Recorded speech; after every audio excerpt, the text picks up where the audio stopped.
एक वृंदावन में सेठ जी थे। बेचारे सेठ जी के 3 बेटे थे, लेकिन बेटी एक भी नहीं थी। सेठ जी बिहारी जी और माता राधा जी को बहुत मानते थे। हमेशा चिंतन करते थे, प्रभु काश मेरी भी एक बेटी होती, मैं उसे राधा की तरह सजा करके आपको अर्पण करता। हमेशा चिंतन करता था। एक बार बिहारी जी के मंदिर पे जाकर के बैठ गया और रोने लगा। अश्रुधारा बह रही थी। तभी संत जी ने देखा, क्या हुआ बाबा जी, बिहारी जी के चरणों में क्यों रो रहे हो?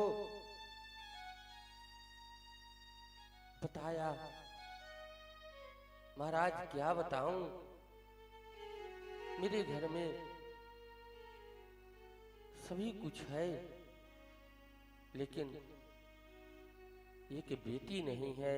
इसी बात का मुझे बड़ा शोक है। संत जी ने कहा, चिंता क्यों करते हो? ये कौन सी चिंता की बात है?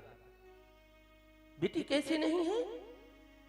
सुनहु सेठ तुमको मिलो, सुनहु सेठ तुमको मिलो, वरसाने को बास, यही नाते राधा सुता, काहे रहत उदास।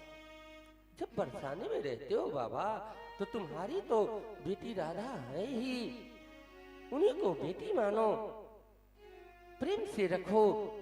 राधा जी की मूर्ति ली और सेठ जी घर पहुंच गए।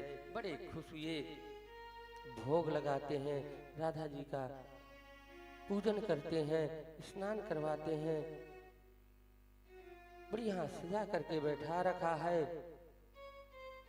और अब तो बहुत प्रसन्न चित्त रहने लगे। किसी ने पूछा, अरे सेठ जी, अभी तक तो आप चिंतातुर रहते थे, आज बड़ा खुश नजर आ रहे हैं, क्या बात है? सेठ जी ने कहा, पूछो मत। उसने कहा, नहीं नहीं सेठ जी बताइए तो बता रहे हैं सेठ जी।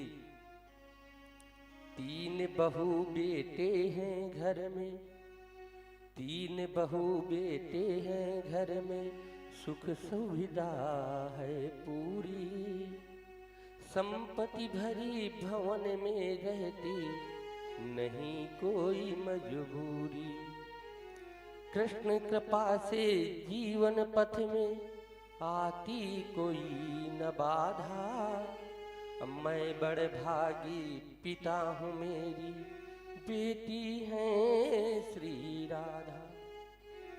इस नाते मैं खुश हूँ, आज मुझे बेटी राधा मिल गई हैं।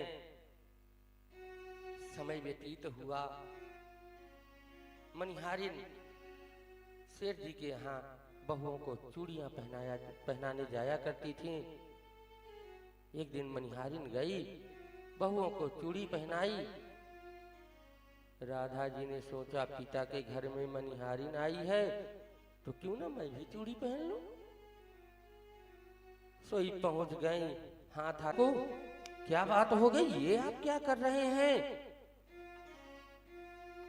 सोई बताया सेठ जी ने कि मनिहारिन तुम्हारा तो धन्य भाग है, आज तूने राधा रानी को चूड़ी पहनाई है और मुझसे गलती हो गई, ले तू अपना मोल ले ले। सोई मनिहारिन कहती है, अब इससे ज्यादा अनमोल मोल मुझे क्या चाहिए? जब राधा रानी को मैंने चूड़ी पहनाई तो उनका कौन मोल दे सकता है? बोलिए राधे राधे। इस तरह मेरे गोविंद, मेरी राधा रानी को कोई कुछ भी बना करके अपने घर में रख सकता है। बोले वृंदावन बिहारी लाल की जय।